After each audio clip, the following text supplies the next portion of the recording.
ایسے ٹوٹ سکتی ہے۔ اور نبی پاک علیہ السلام کو مڑتے ہوئے دیکھ کر اگر صحابہ نے چہرے پھیر لیے تھے تو اس کا مطلب یہ ہے کہ صحابہ یہ نہیں کہ ایسے ہی بیٹھے رہے تھے اور نبی پاک علیہ السلام پیچھے چلے گئے تو وہ بھی مڑ گئے، نہیں، حضور اٹھے، صحابہ نے ایسے دیکھنا شروع کیا۔ اللہ اکبر، ذرا ذہن میں نقشہ تو بنائے نا، سبحان اللہ۔ حضور علیہ السلام مصلی سے کھڑے ہوئے، صحابہ ایسے دیکھ رہے ہیں، حضور نے پہلا قدم اٹھایا، صحابہ دیکھ رہے ہیں، پڑھ نماز رہے ہیں، لیکن قبلہ ایسے ہر منہ ایسے کیا ہوا ہے، اللہ کے نبی کو دیکھ رہے ہیں۔ کیوں؟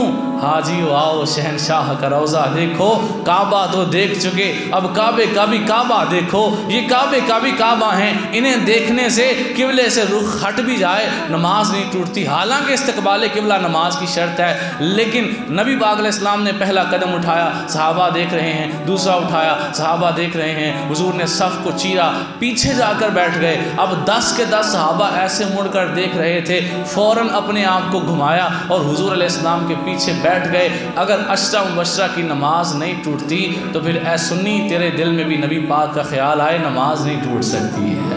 اور حضور علیہ السلام نے ایک دفعہ ایک صحابی کو کوئی کام بولا، آپ علیہ السلام نے آواز دی، اے میرے صحابی بات سنو، یعنی نام سے بلایا۔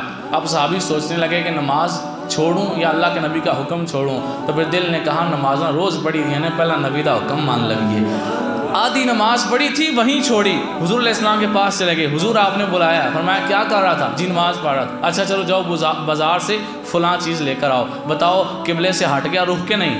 ہٹ گیا نا، جب چل پھر رہے ہیں ادھر ادھر جا رہے ہیں، رخ ہٹ گیا۔ نبی پاک علیہ السلام کے پاس گئے، حضور نے فرمایا جاؤ بازار سے یہ چیز لے کر آؤ، چیز لے کر آئے، بازار میں گئے، لوگوں سے باتیں کی، دکاندار سے سودا کیا، چیز خریدی، واپس آ کر جو ہی ایسے حضور کے ہاتھ میں وہ چیز پکڑائی تو میرے نبی علیہ السلام نے فرمایا میرے صحابی جہاں تک نماز پہنچی تھی نا اس سے آگے ہی پڑھو، تمہاری ٹوٹی نہیں تھی، کیوں؟ تم اللہ کے نبی کا حکم مان رہے تھے۔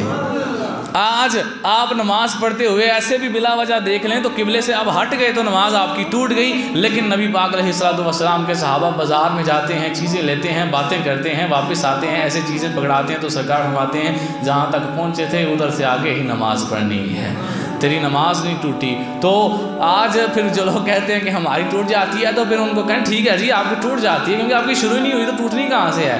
ہماری الحمدللہ ہوتی ہے، تو اس لیے ہماری خیال رسول آنے سے جو ہے وہ نماز نہیں ٹوٹتی۔ تو وہ 10 صحابہ جو نبی پاک علیہ السلام کے پیچھے تھے انہوں نے اللہ کا حکم پورا کیا، کیونکہ اللہ کا حکم ہے یا ایھا الذین آمنوا استجیبوا للہ وللرسول اذا دعاکم، اے ایمان والو چلے آؤ، جب تمہیں اللہ اور اس کا رسول بلائیں تو فوراً چلے آؤ۔ اب نبی پاک علیہ السلام اٹھ کر پیچھے جا رہے تھے تو صحابہ نے فوراً اپنا چہرہ موڑ لیا، تو سرکار علیہ السلام نے پھر فرمایا اے میرے 10 صحابہ تم سب کے سب جنتی ہو۔